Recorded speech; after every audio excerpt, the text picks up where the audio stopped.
Welcome, everybody, to episode number 15 of the Scholastic Sit Down. Good to be back here on the podcast for another great week. My name is Dylan Ward. That's Luke Jordan, both sitting down and ready to talk about the Scholastic Hockey League. Luke, how was your week?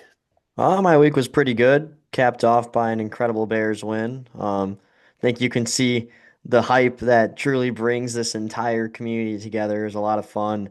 And heck, I might even have a chance to go to the divisional game on Sunday, so I'm considering it. Oh, So my buddy's got some discounted tickets. It's still going to cost a lot of money, but I'm right. thinking about it because, you gotta, just like the state championship and just like all, big events in the state of Illinois. Just something you got to go and experience for one time. And a Bears playoff game is still on the bucket list of mine, so I'm sure many of you can relate to what I'm speaking about and how much it means to us. But if you're a Packers fan, I apologize, and you're just gonna have to sit out this one. But yeah, a lot of fun. Got a lot of good hockey to recap as well. Saw some insane scores. Can't wait to dive into them. Yeah, a lot of hockey is right. We had plenty of games this week. So, Luke, without further ado, let's just get right into it. Starting the action was on Wednesday, January 7th. We had three games. Let's go through all the scores and then pick out what stands out to us. So, first up, Carmel Catholic at home hosts Loyola Gold. The Ramblers win this one by a final score of 8-2. It was 4-1 after the first period, and Loyola really never looked back and collect another 2 points on the road. Then in Glenview at Glenview Ice Center, Glenbrook South was home to New Trier Green. Season series was 1-1 between these two teams, and New Trier took it, handedly beating the Titans by a final score of 4-0. Max Reed gets the shutout there. And then to recap the Wednesday action, it was St. Viator and Glenbrook North at Northbrook Sports Center. GBN took a 1-0 lead after one, but Viator tied it in the third thanks to a goal by Adam Popiel. And Ryan Loftus, who else, scores the OT winner, and St. Viator ends their three-game losing streak, their longest losing streak of the season, by collecting 2 points on the road. So, Luke, what stands out to you about those three games? Well, I got a key takeaway from the later two games between St. Viator GBN, New Trier GBS, and it had to do with the guys in between the pipes.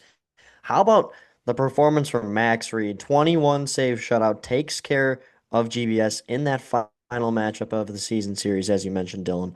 But I mean, look at this GBN St. Viator game. Shots on goal, 50-13. St. Viator, but they won by one, and GBN is able to snatch away a point in overtime. Logan Spiegel, and we've talked about GBN not truly having that 1A goaltender yet. This could be a statement that starts a real spark for Spiegel and the Spartans. He stops 48 out of 50 and truly keeps his team in this game. It's not a win, but really it is when you are outshot like that and you're still able to pull away a point in overtime. Nothing but credit to Logan and the Spartans. Moving on, Luke, to Friday, there was just one game on the slate, and how about this one, man? Carmel Catholic and York, the Corsairs, with just two wins on the season, both oddly enough against the Lake Forest Scouts, as they go for win number three. They go up 1-0 after the first period. Ronan Havlis gets the opening goal, and then York ties it with 7 minutes to go in the second period before Ryan DiNapoli rattles off three consecutive goals in the second period for the natural hat trick, one of which on the power play, one of which with 18 seconds to go in the frame. That put Carmel up 4-1 after two. York gets two goals at the end to cut the deficit to just one, but Ryan Farley adds the shorthanded goal with 1:35 to go in the third. And Carmel Catholic takes down York on the road. The Dukes led shots 36-21. Incredible. Yeah, this is awesome for Carmel. Their power play shines. They go 1 for 2. They even find that shorty at the end. Ryan DiNapoli starting to find a spark. He's now up to 8 goals on the season, and two of those unassisted, by the way. In this game for Carmel, four of their 5 goals were unassisted. So a lot of impressive individual efforts. Now, granted, game sheet isn't always telling the truth. They Right. might just be missing assists on some of the goals, Is but that just to see lazy refereeing or? yeah, I mean, could be, or simply just not selfish play, but confident play from Carmel. It goes to show in the final score. And you can't go without shouting out Alessandro Collodi, who I believe is a sophomore, if not that, a junior on this Carmel team. So he'll be around for another year. and he makes 33 saves on 36 shots on an offense that can get red hot in the Dukes. Big, big win for a packed Addison Ice Arena on a Friday. That takes us into the Saturday slate, Luke. Three more games to go over. First, the York Dukes on the road at Glenbrook North. Another case where GBN picks up a point here in spite of being outshot 53 to 17. York wins it 3-2 in overtime. GBN tied the game with 6 minutes to go. Jake Semmelhack, Ethan Maurer delivered the GWG in the extra session. And then Loyola Gold was at home against St. Viator, where the Lions took this one 4-1, outshot them 41 to 22. Loyola had the first goal of the game with 4 minutes to go in the first, but then Viator with four unanswered to take care of business in that one. And then finally at Twin Rinks Ice Pavilion, the Stevenson Patriots home to Lake Forest, and it was 1-1 after the first. Lake Forest took the lead in the second period, but Stevenson tied the game. Dominic D'Alessandro with 10 minutes to go in the third. But Michael Catalano scores just 9 seconds into the overtime period to cap off another 2 points for the Lake Forest Scouts on the road. So Stevenson picks up a point here, just their fifth game in which they've not lost in regulation, but it was a loss overall. Lake Forest with the win. Yeah, and a quick note from all three of these games. You start with that York GBN game. Once again, Logan Spiegel, absolute dog. It's a consecutive game earning the second star of the game. In reality, I believe Sam Schwartz is in charge of controlling the 3 stars of the game. You got to move him to one in this. I know Ethan Moore had the game-winning goal with 2:50 left to go in overtime. I get it. He's one of the stars of the game for sure. But one goal compared to 50 saves, you got to give that first star to Spiegel. He played incredible, it seems. Not just And 50 saves, Luke, but 50 saves against the York Dukes, who are yes, an incredibly offensively gifted team. I mean, he had to face the St. Viator Lions, and if that wasn't enough later in the week, take on the York Dukes. I don't know how he does it, but he does it some way. St. Viator in their game against Loyola is able to defensively rebound, and once again, we will say time and time again, it is not exactly the story of a game, but it can tell you about who's possessing the puck, who's creating chances, and that's the shot on goal column where in here it's 41 to 22 favoring St. Viator, and look, they come away with a convincing win. That is not a shot margin, 19 to be exact, that I would expect between these two teams whatsoever. And by the way, quick tip of the cap, Calder Turpin stops 20 out of 21, and Albert Priswara with a hat trick of his own. And lastly, that Lake Forest Stevenson game, Michael Catalano, the overtime winner after Stevenson was able to tie it and bring it to OT. Catalano, Esplin, there are a couple of scout skaters that can just move it up the ice, especially right off the faceoff. And Catalano, a prime example there that would eventually roll us into Sunday.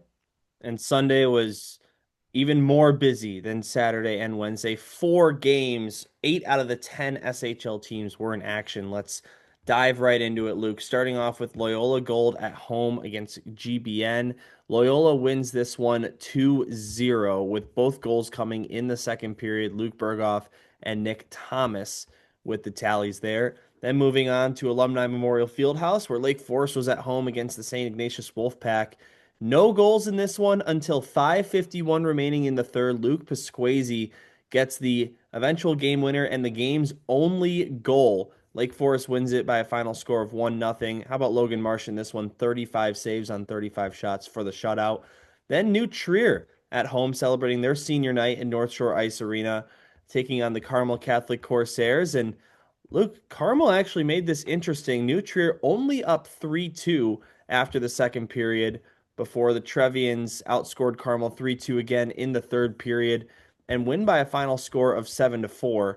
And, it's hard to say a team wasn't on their A game after a three-goal performance, three-goal victory, I should say, on home ice. But based on, how we've been seeing New Trier play and how we've been seeing Carmel play, you might expect that to be a little more lopsided. So hats off to Carmel for keeping that one a game as late as it was. And then finally, St. Viator at home against Glenbrook South for the second time in a week. GBS wins this one again to take the season series. St. Viator scored the first goal of the game, Ryan Loftus in the first period, and Viator up 1-0 after one. And then GBS with four unanswered goals.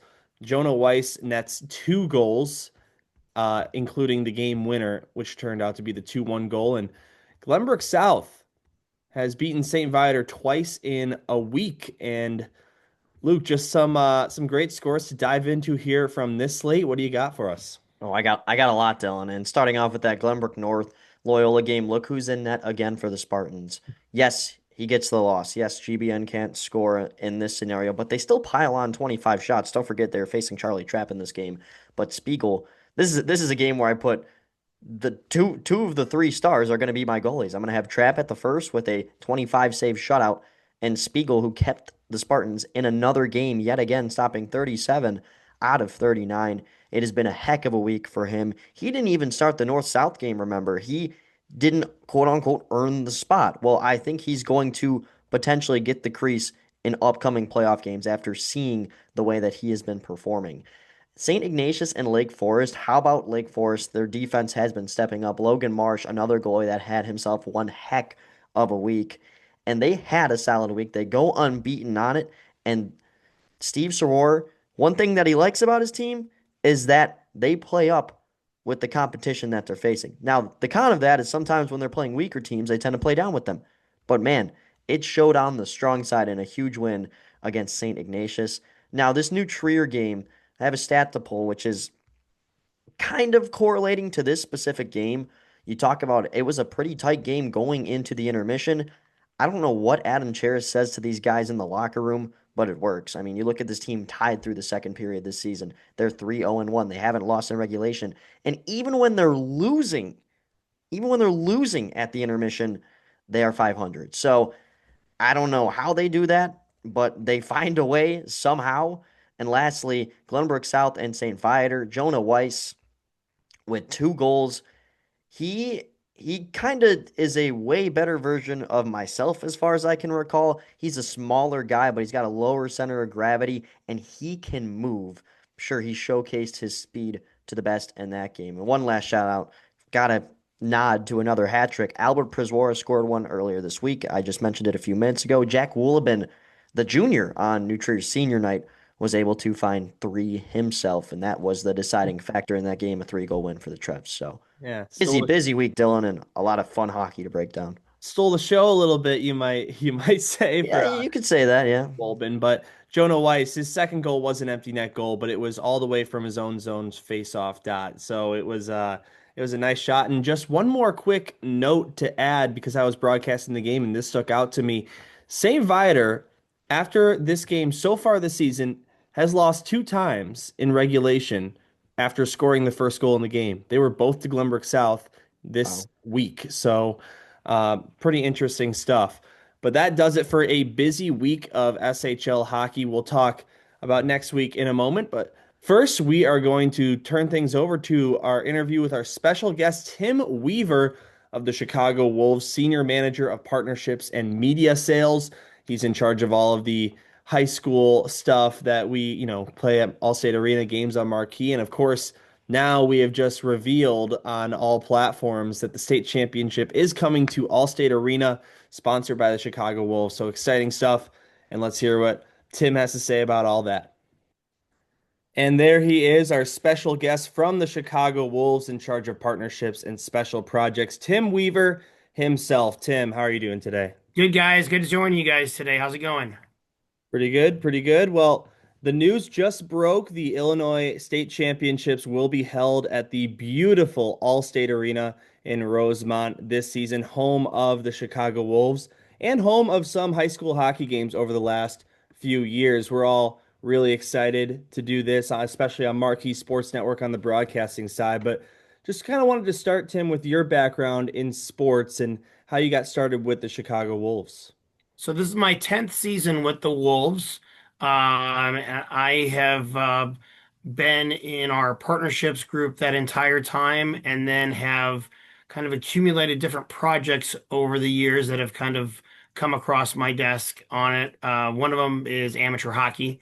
So with my personal background and my kids playing and all that kind of stuff, it was kind of a easy transition to kind of to go into that and to grow in that role. And I've been working in that one of those projects here for the last 8 years here. with the team.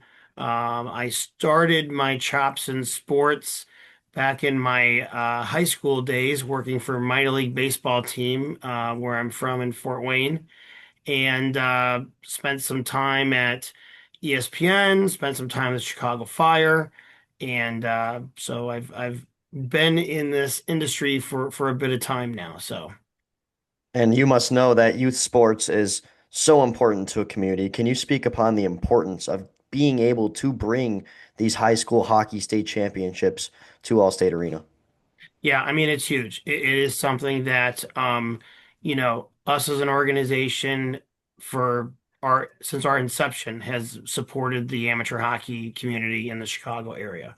It is something that at times we have leaned in very heavily with certain leagues, whether it was with all our work we did with Nihil over the years, our work that we've done more recently the last 3 years with Northwest Hockey League, our involvement, especially in Tier 3 hockey and some Tier 2 of growing it at the grassroots level. And really, 4 years ago, kind of identifying through some partners and other people that we work with on the support that high school hockey kind of needed to have and how we could go best about doing that, what that looks like, to be able to support that and kind of work with kids as they're first getting on the ice all the way through their youth experience to kind of showing them a path to high school hockey, honestly. And I think the market is also starting to shift where you're seeing more high level tier two players coming back to play high school hockey versus playing for their club in the middle of nowhere on a Wednesday night in front of 25 people where they can stay at their high school and play in front of 400 people at their local rink. That's kind of taking that experience and putting it all state 4 years ago, working with the SHL to really kind of figure out what that looks like. And pivoting as and growing as we've gone. So each year that we've done it, we've made different tweaks. We've expanded to more leagues. We've expanded more offerings. We created the All-Star games for SHL versus CCHL and Metro Girls. We have leaned in as much on the girls' side as we have on the boys' side. I think that's important to show that from a representation standpoint.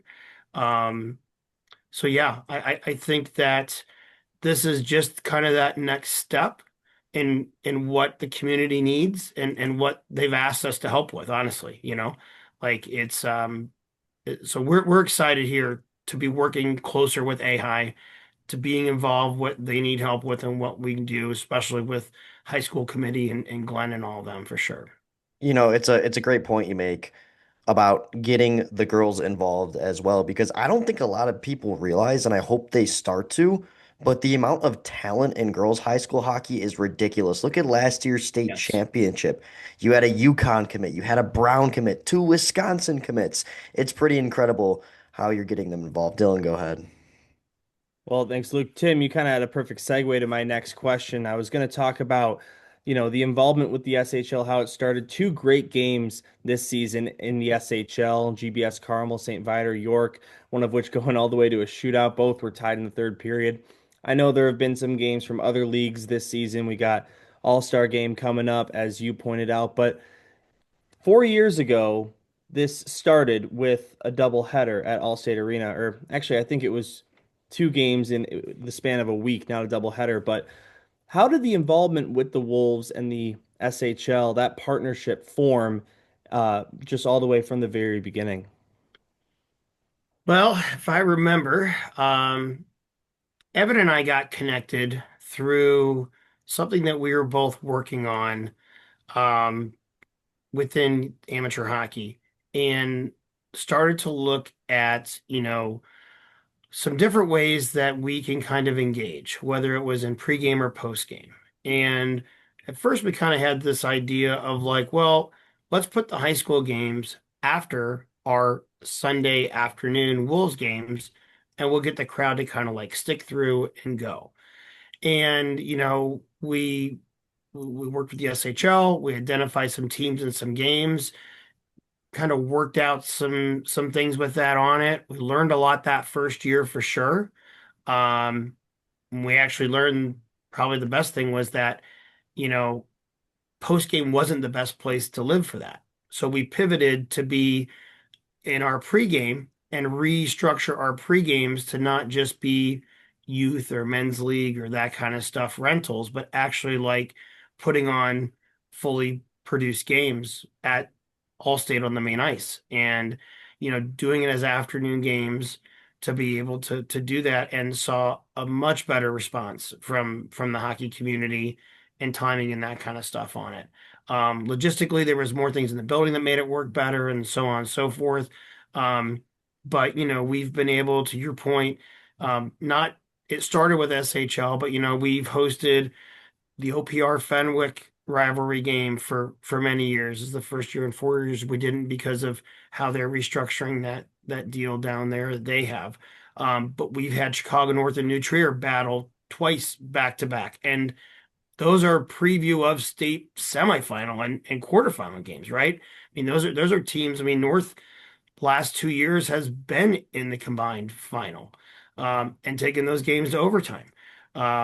We won't talk about the result on what those are on it, but two great games, right? I mean, from what that is, Kevin does a great job over there. Um, so yeah, and we have looked to this year to try to be inclusive of more.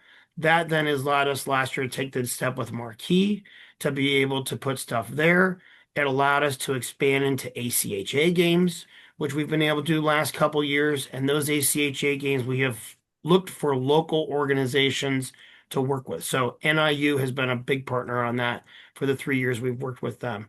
And they've had a perfect pairing the last 2 years with Iowa State, with them coming back, with the amount of, I mean, there's 9 kids from the Chicago area on that team, So showing now our high school kids what that next experience looks like at club, and that's an attainable goal for some of them and what that looks like.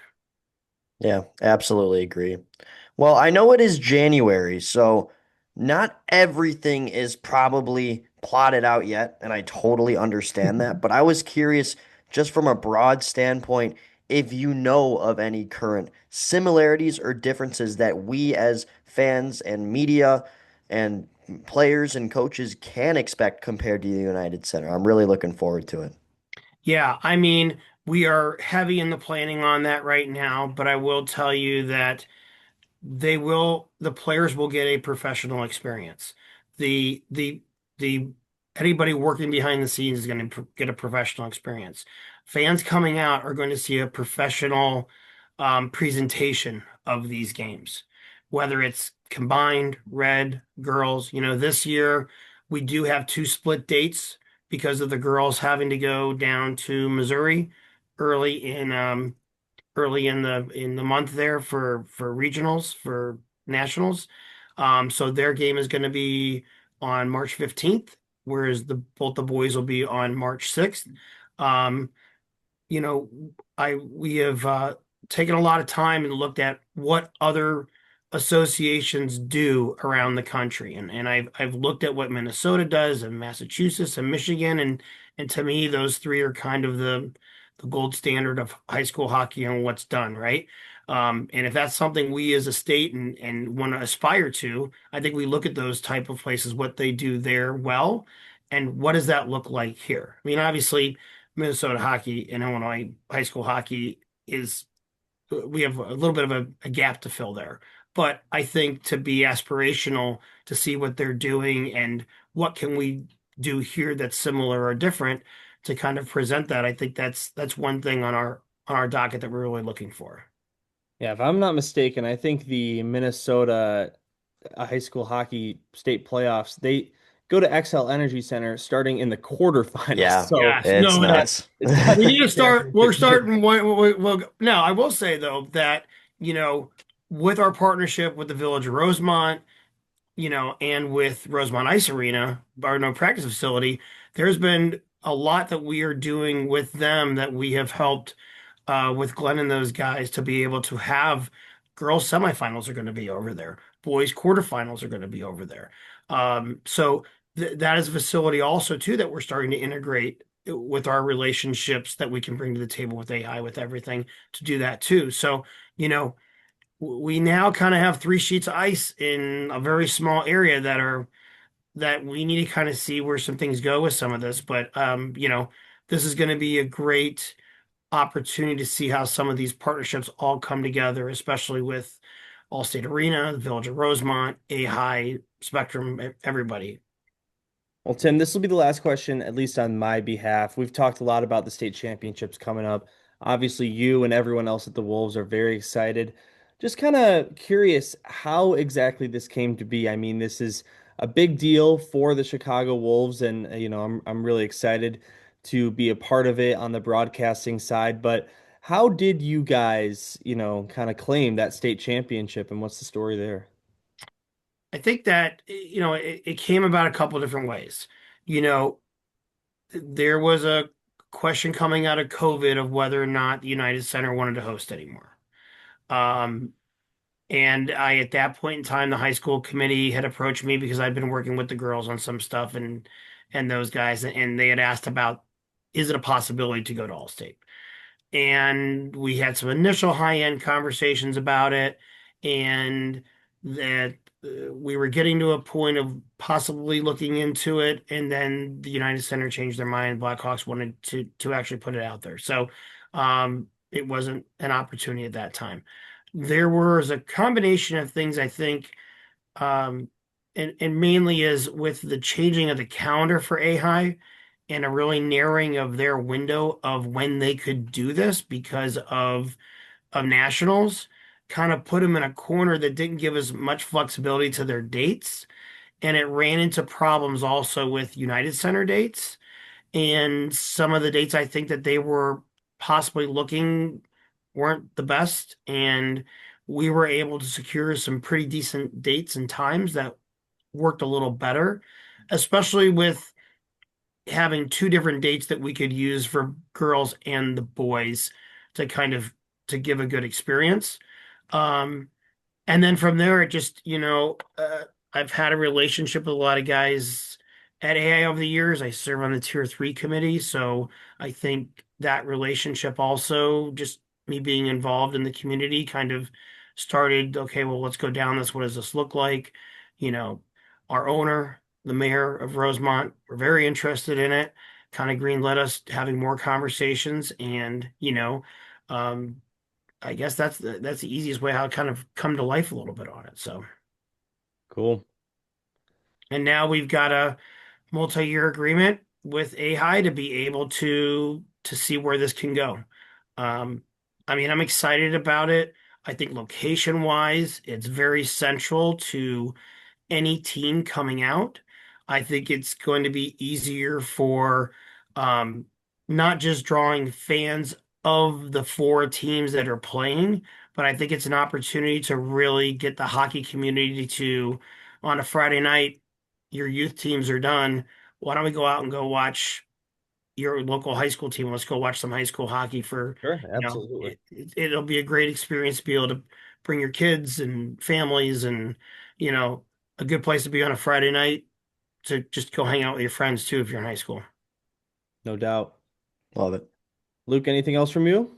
No, I think we've cleared it all, Dylan. I'm all good to go. All right. Well, Tim, thank you so much for taking the time here today. We're really glad this worked out, and just thanks again for coming on the pod. That was Yeah, great. hey guys, Dylan, look, you guys do a great job with this. Keep it up. Look forward to working with you guys also in the SHL network and you guys behind the scenes and in front of the camera as we move forward through this road to Mannheim.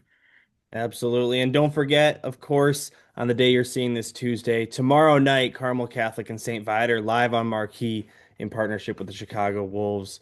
We'll be playing bits and pieces of this interview during the intermission of that one. But Tim, thanks again for taking the time and have a great day. Thanks, guys. You too.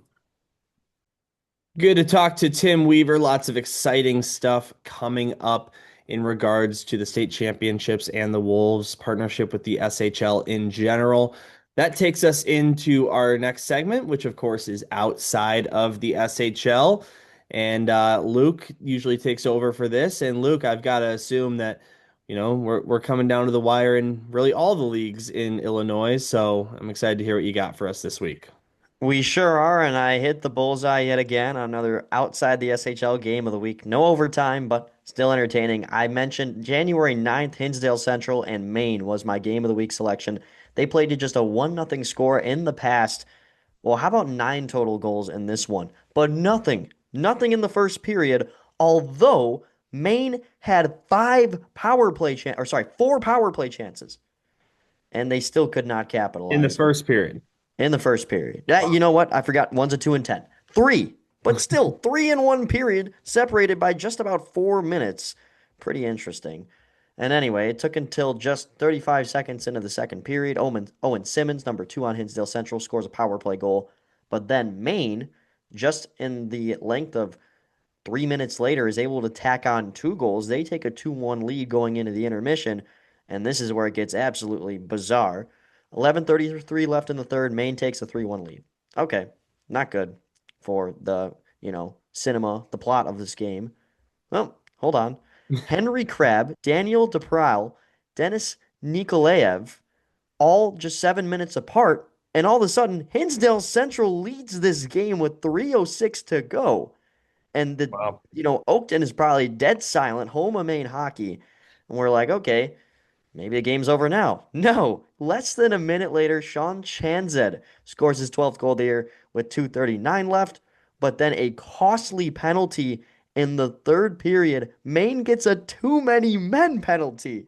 A too many men penalty in crunch time. And Derek Daze, maybe even related to Eric Daze, Blackhawks legend, scores a power play goal with 43 seconds to go. Hinsdale Central wins another thriller. I need to just start calling every game in the state the game of the week, and maybe we'll get more results like this. But Yeah, you're on absolutely a heater, incredible. man. I mean, this is incredible. Anyway, to our standings. Let's start in the North Central. Not much has changed. Prep just has a 2 point cushion after Nutrier Blue beat Deerfield on their senior night. BJHW is in third, Chi North fourth, Evanston fifth. Chicago Catholic Hockey League, also not much either. It is still a pretty hefty lead for St. Ignatius. They are 13 and 2. Every other team has 4 losses or more. It's Iggy, Brother Rice, Bennett, Providence, and Notre Dame. In the West, Maine is still at the top. There's no reason to panic for Maine. They've also played a majority less games than the rest of the podium. Not by much, but they're 18 and 5, 54 points. They have a different scoring system. Remember, 3 for a win in regulation, 2 for overtime wins, so on. World Juniors type. Warriors are in second, Plainfield's in third, Glenbard's in fourth, and Hinsdale Central stays in that 5 spot. They are in a tight battle right now with OPRF for that top 5 spot before it's a near 20-point drop off now between 7 and 13. I still can't believe how crazy of a drop off that is in the West. Over to the Metro Girls League. We mentioned there is the Scholastic Division and now the Founders Division, and not much has changed. In the Scholastic, York is still at the top. This is their first year in the Metro Girls Hockey League, and they are taking the cake so far. They could be the state threat to watch out for. Fenwick in second, Glenbrook in third, New Trier in fourth, Lake Forest in fifth in the Scholastic, and then down in the Founders, it's Naper Valley, Maine, Loyola, Chicago Central, Lincoln Way, and so on. My game of the week this week, January 14th on Wednesday, 8 p.m. Now, granted, we have a game for SHL on Marquee, so I'm not telling you to skip the Marquee game for this game, but it's a pretty intriguing matchup in the North Central between top seeded Prep, who's trying to hang on to the regular season championship, against a scary Evanston team that fought them close last time. These two teams played on December 13th, nearly a month ago to the date. They'll be playing again, and Prep won just 5-3. So we'll see how that goes. That game is at Robert Crown Community Center. Beautiful rink down in Evanston. 8 p.m. game on a Wednesday. If you want to tune into Carmel St. Viator, it's going to be on Marquee. That's at 7:40. So maybe you can juggle two things at once, because I know Evanston has a broadcast that they're on. Maybe do a little double screen. But yeah, that's my whole rundown of outside the SHL for the week, Dylan. And thank you, folks, for all listening. As always, I feel like it's a lot of fun to just blabber my mouth off. So Well, thank you very much, Luke. And outside the SHL, lots of great hockey too. You can't forget about that.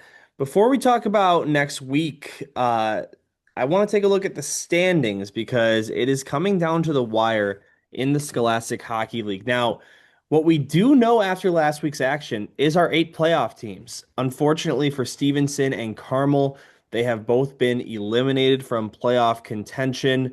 Even though they have some games left, we do know our 8 teams, and those teams are in order of the current standings at the time of filming this, which is Monday, January 12th. New Trier, St. Viator, York, Loyola, Lake Forest, Glenbrook South, St. Ignatius, and Glenbrook North. Now, diving a little bit deeper into these standings, New Trier, St. Viator have been in a tight race for the coaches trophy, which belongs to the number 1 overall seed in the SHL playoffs. And it's not a direct correlation. It is a voting system for the state playoff seeds, but most times, more times than not, the number 1 seed in the A High State playoffs goes to the number 1 seed in the regular season in the SHL. So that could be a huge thing to look out for. Guarantees you home ice advantage, whether that be at your actual rink or the last change once you get to the neutral site. Either way, still very important stuff, and it's what you play for. But New Trier St. Viator, 38 points, 37 points for Viator. Then there's a bit of a drop off. York with 28 points in third. Loyola with 27 points in fourth. Lake Forest with also 27 points, technically tied for fourth in points, but 2 more games played. So the points percentage goes to Loyola for now. Glenbrook South right behind them at 26. St. Ignatius and GBM both with 22 points. So, I mean, Luke, you look at 3 through 6, and there are 2 points that separate third place through sixth place. There's a lot to look at and a lot of things you can note about these standings and analyze. What sticks out to you?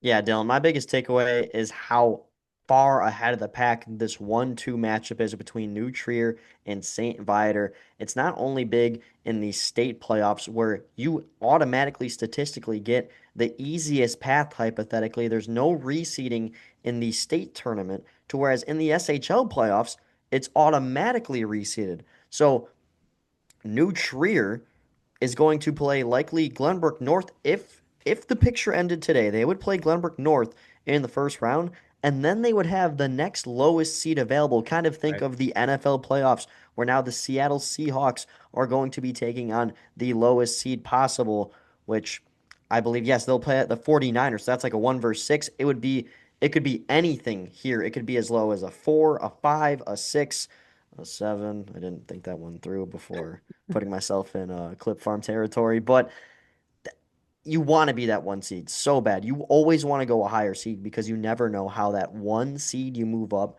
can affect how much easier your playoff path can become. And whether it's SHL playoffs or state playoffs, it's never easy, but you can take some weight off your shoulders at times.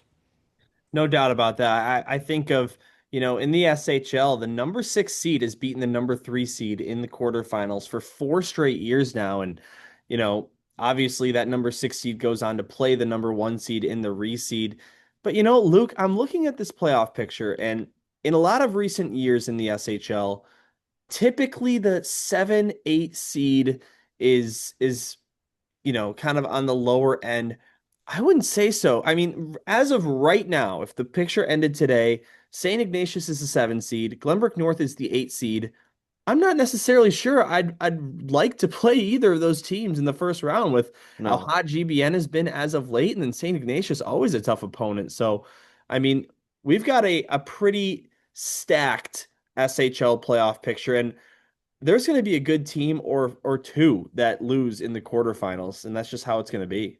Yeah, no, I'm still trying to make sense of the fact that St. Ignatius is at seventh right now. I Right. mean, that is a very good hockey team, and they would match up with St. Viator, and those two would, if it ended today, they would meet up with St. Viator, and they would meet yet again in the state playoffs or SHL playoffs. And they have always given us a great game for state or a great series for the SHL playoffs. So, I mean, I wouldn't mind that at all.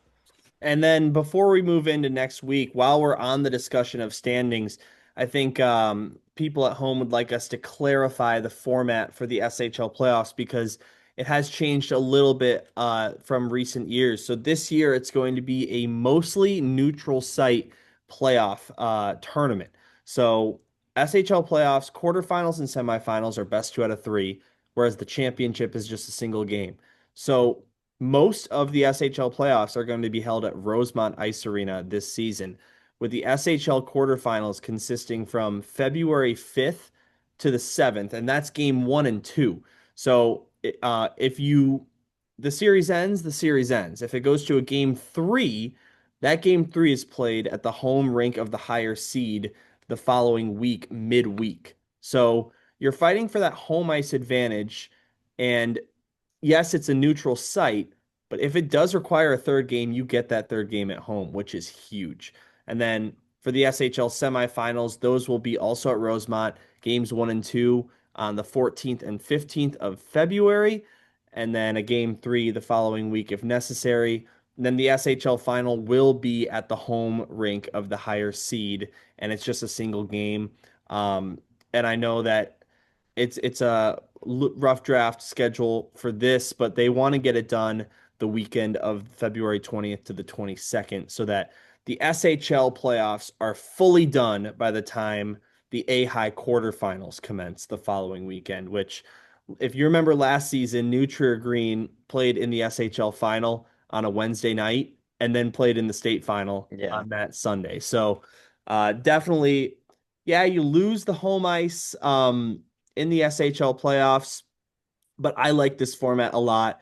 I think it's a good trade-off. I mean, you want to get the SHL playoffs done before the quarterfinals, not only for the players to get rest before state comes into the mix, but also just, there's a lot of casual high school hockey fans out there that aren't really in tune with the formats of the different kind of playoffs. And I'll tell you what, it's confusing having Yes. two postseasons going on at once, especially when they end in the same week and build up around the same timeline. So for the SHL playoffs, they're going to be done before the A-High quarterfinal. So I think it's a great improvement from the SHL this year.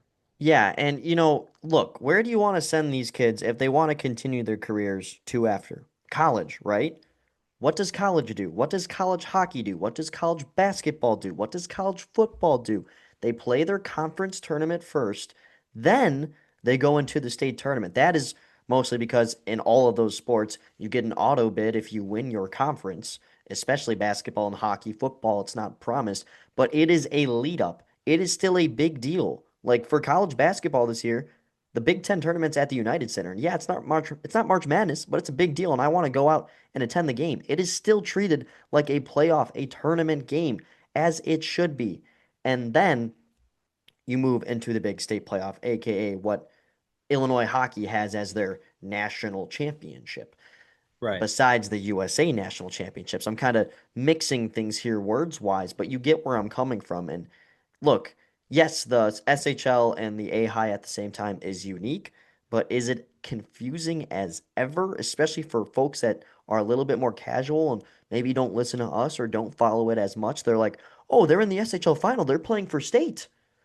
Not Right. how it works. Still a big championship to win, absolutely, but they're two very different things. Yeah, and just one more note before we move on is there have been several instances I can remember in the last few seasons where a team gets eliminated from the state playoffs and still has SHL playoffs remaining.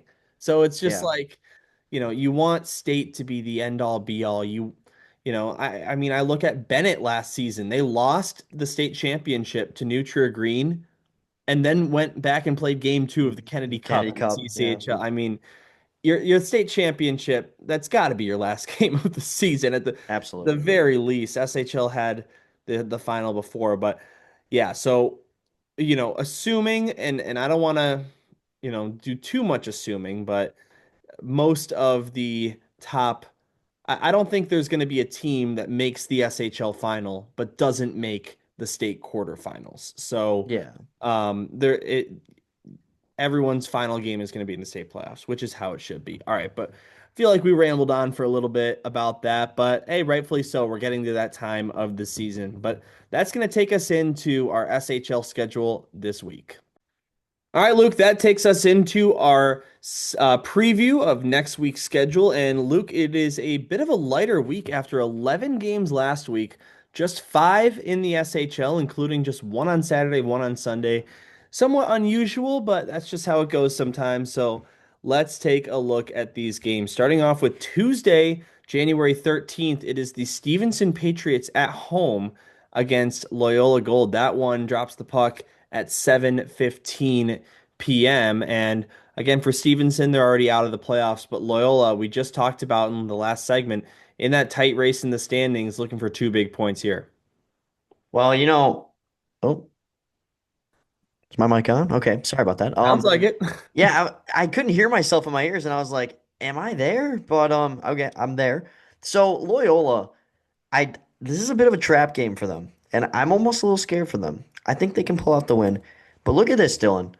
This is the third meeting this season. Stevenson brought the most recent game within 2 goals. That was a broadcasted game, and the game before that, okay, Loyola wins by 4, 5-1.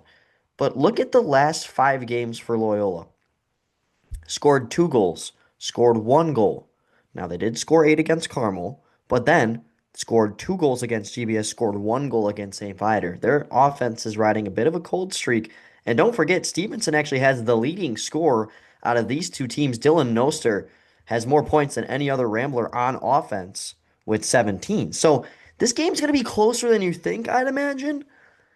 And I wouldn't be shocked if Stevenson, I know they've got nothing to play for, but you want to make sure you still get that 9 spot over Carmel because, yes, it doesn't matter in the regular season. It's just one bump up. But you mentioned the standings are very usually correlated with the state seeding. So you want to make sure you get a higher SHL state seed than at least one team to help easier your path in the state playoffs. So Sure. this is still an important game for Stevenson. No doubt about that. Luke, that takes us to Wednesday, January 14th. We've got two games. The Glenbrook South Titans are at home against the St. Ignatius Wolfpack. That season series is 1-1. So whoever wins that game will win, and also two key points in the standings there. And then Carmel Catholic at home against the St. Viator Lions. That one is at 7:40 p.m. We talked about it a little bit with Tim during our interview, but this one is on Marquee Sports Network. Luke, you've got the play-by-play call. That should be an interesting game in this Wednesday slate. Yeah, absolutely. And both games really should be. St. Ignatius and Glenbrook South meeting for the third time. There hasn't been a game closer than 3. Ignatius has beaten South by 3. South has beaten Ignatius by 3, probably leading to a closer game here in a St. Ignatius team that really needs to get out of the cold streak. They've lost 3 games in a row. Meanwhile, St. Viator and Carmel. I don't know what to think of this game yet. I haven't done my prep work. Yes, you mentioned we'll be doing the game Marquee Sports Network. Um, 7:40 p.m. The previous 2 meetings though, 10-1 and 12-2. Right. And that scares me, right? But then again, and I think it's something you're going to hear over and over again over the broadcast on the air on TV is that this game, yes, it doesn't mean much to Carmel, but the chance to showcase your team on the same network as the Chicago Cubs, by the way, great splash landing of Alex Bregman. But I mean, I think they're going to be fired up, and St. Viator cannot let off the pedal, or else this game could be trouble. It's another one of those trap games, in my opinion. Well, Luke, this will be Carmel's second time on Marquee Sports Network this season, the first being the Wolves series at Allstate Arena. And yeah, they lost 5-2 to Glenbrook South, but that game was tied in the third period. So you never know. I mean, it could be, and PJ Eberhardt wouldn't like to hope this is true, but maybe it is that media presence that makes them step up their game a little bit. And then you can't forget they're coming off the big win over Yeah. York. Yeah, they played New Trier in between then and lost, but they had a good game against them too. So you just never know. Moving on to Saturday, no games Thursday or Friday, just the one game on Saturday. St. Ignatius at home against St. Viator at the Blackhawks Ice Arena, no longer the Fifth Third Arena down in Chicago. So Blackhawks Ice Arena for that one, the new name of Fifth Third Arena. St. Ignatius's home rink. That one is at 6:30 p.m. in another edition, Luke, of the Battle of the Saints. It's always good when these two teams play, and I think this has been a little bit more lopsided of a year compared to last year because you've got a 4-1 game, a 2-1 game. You remember last year, state playoffs, SHL playoffs, regular season, they're practically all 1 goal games. Not the case exactly yet, but I think If you have another one goal game here, it'll be two out of the three in the regular season series. And this is, believe it or not, as of right now, an SHL quarterfinal preview, unless things are to change. So these two teams could very much meet again in February, and I would be all for that. That is a sensational 2-7 matchup, almost kind of like a Bears Packers. Yeah, a little bit. And then that takes us to our final game of the week, Sunday, January 18th. Just the one game. It is a late afternoon, early evening start, 3:20 p.m. Carmel Catholic at home at Glacier Ice Arena, taking on the very same St. Ignatius Wolfpack, who in a week with only 5 games, St. Ignatius finds themselves playing in 3 of them as they'll complete their back-to-back on the weekend. Yeah, clearly taking some time off of CCHL play here to make sure that they're finishing up their SHL schedule. It is a busy week. It is an important week. And something to note about this matchup, these two teams will play again to the following day in a home and home at Fifth Third on a Monday night. Wow. So worst So comes that's to three worst. games straight for St. Ignatius. Yeah, I mean, worst comes to worst for the losing team of this one, you can bounce back and bring things even in just over 24 hours. So it's still 2 points, but you've got at least a bright side to look at if you lose the first one. All right, Luke, that brings us to our highest scoring game. So where we predict the highest scoring game of the week. Last week, neither of us got any points. We both were unable to predict the highest scoring game. You picked Carmel York. That had 8 goals. That was not bad. I picked Nutria GBS. That had 4.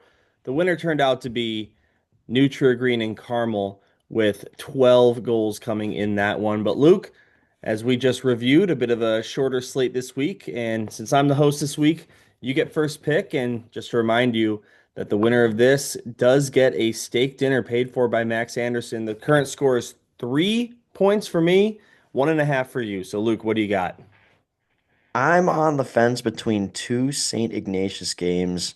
I'm looking at St. Ignatius Carmel and St. Ignatius St. Viator. And you know what? I'm going to say, just for the heck of it, to thicken the plot here, I'm going to pick an outlier in St. Viator and St. Ignatius. Yes, the past two meetings have been low scoring, five total goals, three total goals. I think these teams are due, though. I mean, you have to realize the incredible offenses they have. St. Viator is nearly 4 goals a game on the season right now, and St. Ignatius is right there at 3 a game, too. So, I mean, I think this could be one of those games where they just find those gritty ways to score, and it just stuck out to me on a very short resume of games this week. So that's what I'm going to go with. St. Ignatius, St. Viator. All right, well, Luke, listen, sometimes when your opponent gives you a layup, you just have to take it. I'm going to take St. Viator and Carmel Catholic. Now, look, this isn't a dig at either team here, but the last 2 games in this season series, a ton of goals. The Yeah. first time they met, it was 12. Second time they met, it was 15. And with only 5 games this week, I'm feeling pretty good that this is going to be the highest scoring game on Wednesday at 7:40 p.m. You'll be on play-by-play for that one, so you can make sure that you shout out me when that game ends 7-6. So that is my pick. Luke, that is your pick. We're coming down to the wire, and we did decide we are going to keep this game going through the playoffs. But once we get to the playoffs, the point system is going to be doubled. As of right now, it is 1 point if you guess the highest scoring game outright, half a point if you guess a game that ends up being tied for the highest scoring game. And again, I have 3, you have 1.5. So we'll see what happens with all that. All right, Luke, that takes us to our final segment and probably my favorite segment, as I think it is yours as well, as you have mentioned. This is our question and answered. We threw up a story on Instagram yesterday, and we got a lot of questions that came through. We're going to answer 3 of them for you here on this week's edition of the Scholastic Sit Down. So, Luke, we're going to start with this one. Theo underscore Jero 10, which I have to assume is Theo Gerathanis of Has GBN, to be. says, what has led to GBN's recent improved play? Mm. Uh, you know those sayings where they say there's games where you have to buy your goaltender a steak dinner? Like, the high scoring offensive game where Max Anderson's going to be buying one of us a steak dinner. Well, you guys owe Logan Spiegel that because he has stepped up. I talked about it when we were recapping some of the games. This guy has been dialed in. I remember we were prepping up for the North-South Thanksgiving Eve game, and me and you, even Max when he hopped on the basically pregame show. We were like, who's gonna go? We have no idea who's gonna play goalie. It ended up being varsity two's Victor Kulikov, but Spiegel really ever since then and over the course of 2026 so far. Look at his 3 games in January, Dylan. 48 saves on 50 shots, 50 saves on 53 shots, 37 saves on 39 shots. It's incredible what he's done. He has really rebounded. And I remember looking at the save percentage numbers when they were deciding on who's going to go in that North-South game. I don't recall if Spiegel was even over 880. He's now at 900. And that is a solid save percentage for a high school hockey goaltender. Usually my line to draw, 900 and above, you can say you're a sufficient goaltender. Spiegel has entered that class. He has ignited the defense. Yes, they allow a lot of shots, but clearly the defense and Spiegel are getting along to whereas he's facing a lot of shots, but not a lot of super threatening ones, and it's keeping him safe for the most part. And that's why GBN, yes, they've still lost a fair amount of games lately, but they're earning points, and that is still so important. Yeah, Luke, no doubt about that. And sometimes you see that, especially on the goaltending side. It's definitely a jump from varsity two to varsity at the SHL versus AHL level, but he's really kind of shaping into his own and making a name for himself as GBN's goaltender. I mean, if you were to ask me, that's the reason they've improved play too, but I'll go a little bit of a different direction and I'll say November 26th. They beat GBN 4-3 in the North-South game. GBS came back in that one, forced overtime. They were able to find the OT winner. And look, as of today, these two teams are relatively close in the standings. But at the time of that game, GBS, according to the records, were a huge and clear favorite to win that game. And Yeah. so I think, for GBN, it's not just 2 points that time. You're not just upsetting another team.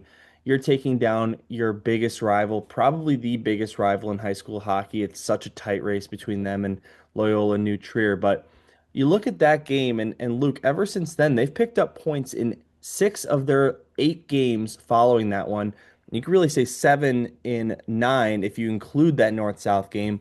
I mean, Hmm. look, yes, they lost 3 in a row, but to your point, they've gotten points in a lot of those games. So they had a 6 game point streak with 4 wins, 2 overtime losses before losing 2-0 to Loyola. But even in that game, the goaltending was outstanding. And GBN, I mean, it's a long season high school hockey. It's by far the longest high school sport, both in length of time for the season and games played. And, it's you see it in Major League Baseball. I mean, that is the definition of trends and peaks and valleys. And it's just a long season. 27 games is a lot of games in a regular season for a high school sport. And GBN is really starting to find their groove here as of late. Yeah. That takes us into our next question.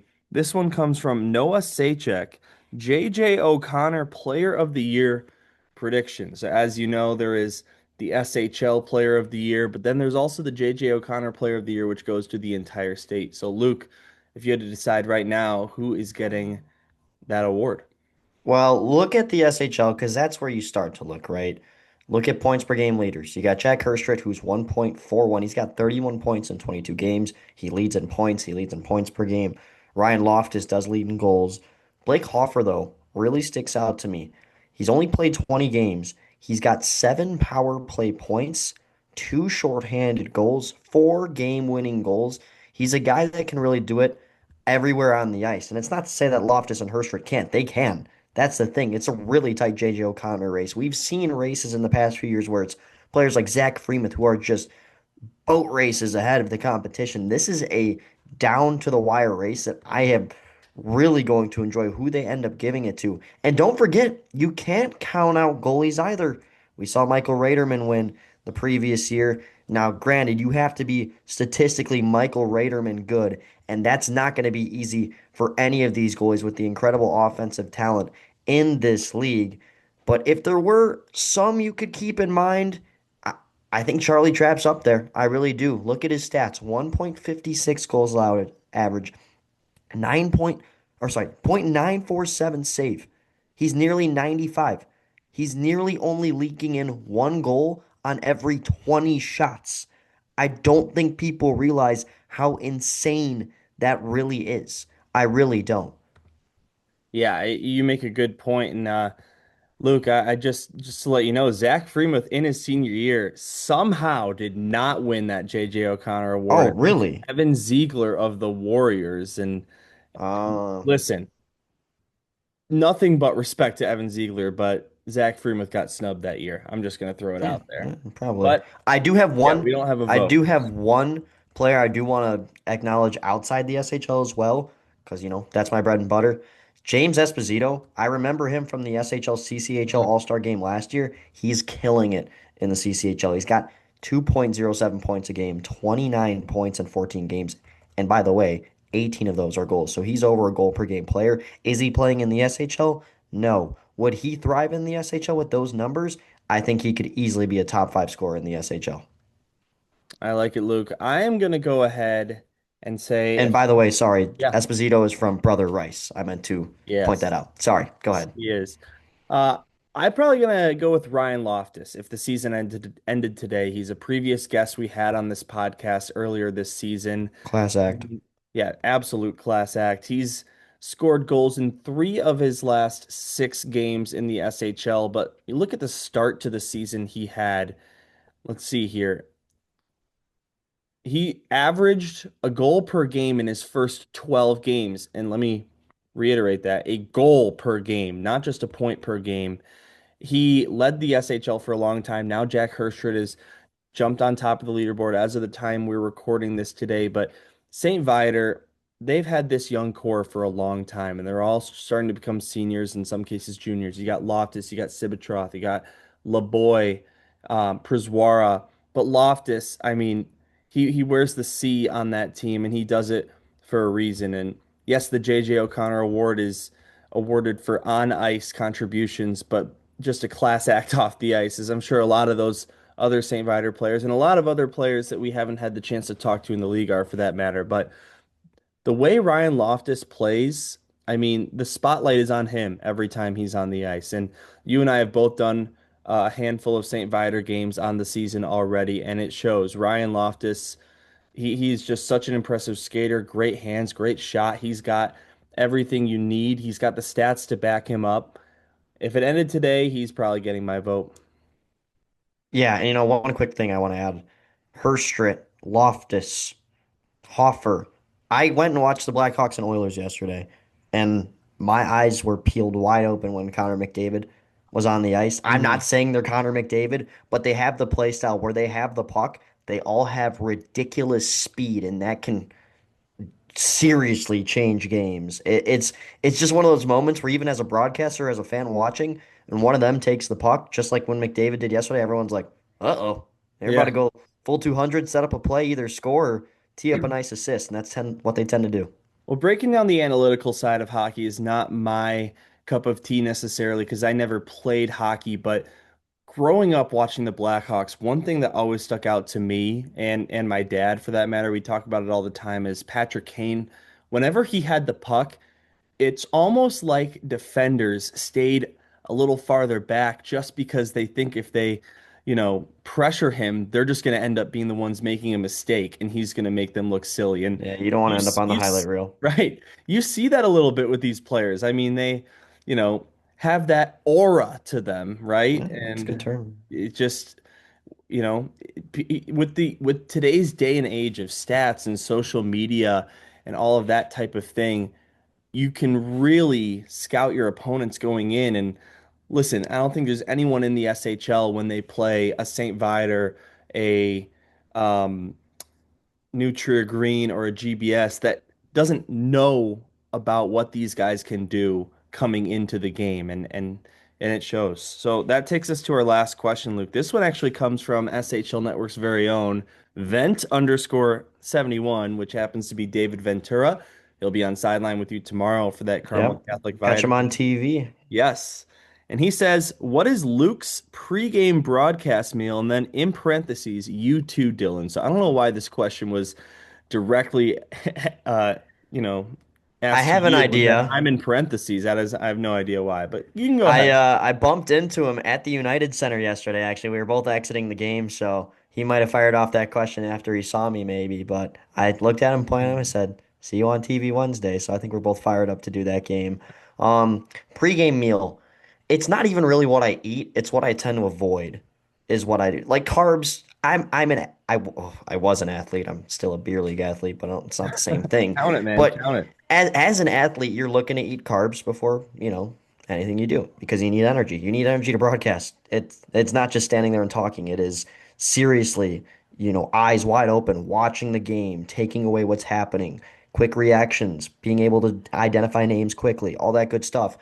Carbs usually help. I don't specify anything in specific, but one thing I do is avoid. I avoid heavy sugars, nothing like too sugary, I guess. No caffeine, even if it's a morning game. I hate to say that. I'm not a caffeine person because what it can do is it can actually dry out your vocal cords. So say I'm doing a showcase or something, I'm doing 3 or 4 games and I have caffeine, I'm gonna feel that voice start to wear out, end of the second, start of the third game, and then you're just grasping on for dear life. So avoid caffeine, avoid sugar, and just make sure you're full because you never want to call a game on an empty stomach. You just think about food the entire time. So, Yeah, I like that a lot. I'll start with something I avoid too, and this is a pretty embarrassing story, and oh I'm boy. I'm glad that this game was back on when I did radio only for Glenbrook South before Gerard Boris came into the picture. So this game is nowhere to be found online. But I made the mistake of drinking two Diet Cokes right Mm, before a broadcast. mistake. Big mistake. And just straight up right in the middle of the goal call, the most like bass intense vibration burp comes out. And it's just one of those that it's just you have That's no idea it's hilarious. coming till it's came, right? So Wow, I've never had that happen. I yeah, really hope I never let that it was happen. not good. So I do not drink anything carbonated whatsoever, probably 3 hours before a game starts because of that. And again, back in those radio days, maybe there were some more dedicated fans that would find their way to the stream, but it was mostly just a select group of the parents that like even back then, the parents seemed to would, rather watch Live Barn than listen to the radio call, which is makes more than sense. But yeah, so not a lot of people got to hear that one and all those people have since left the organization with their kids graduating. So that one just still lives in the back of my mind. Of course, now I'm telling all of you on the podcast, but if you try and go find it, you cannot. So I'll sit on that one. And then what I do eat before a game, Luke, you turned me onto this one, medicine ball tea from Yeah. Starbucks. It does wonders. You told me about it when you're sick or you have a little bit of a sore throat, but I've just gotten into the habit of having them not before every game, but definitely Occasionally. if I'm feeling sometimes I go into a game feeling completely ready. Sometimes I'm a little groggy and just need something, but you know, maybe I don't want caffeine because it's night, so I'll go get a medicine ball tea and it something about it, man. It rejuvenates me and it really helps. And then this is not food either, but I think I did mention this last season on the podcast. One thing I do before every game is brush my teeth right before I leave my house. So it's just a superstition I've had. Even if I brush my teeth, you know, 4 hours ago or something when I woke up and I'm leaving at noon, I just always do it right before I leave. It just, when you're broadcasting, you're using your mouth, you've got the headset on. It just makes me it doesn't, there's nothing about it that helps with broadcasting tangibly, but just having that clean mouth and you know, I mean, Yeah. And if you you don't want have to you don't want to end up on marquee or something with like slightest little right, groove like right right. there, little vegetable, something like that. Yeah. So it's a, There's it's a something good to it. precautionary move. I almost feel cleaner after brushing my teeth than I do taking a shower. I don't know. There's something about it.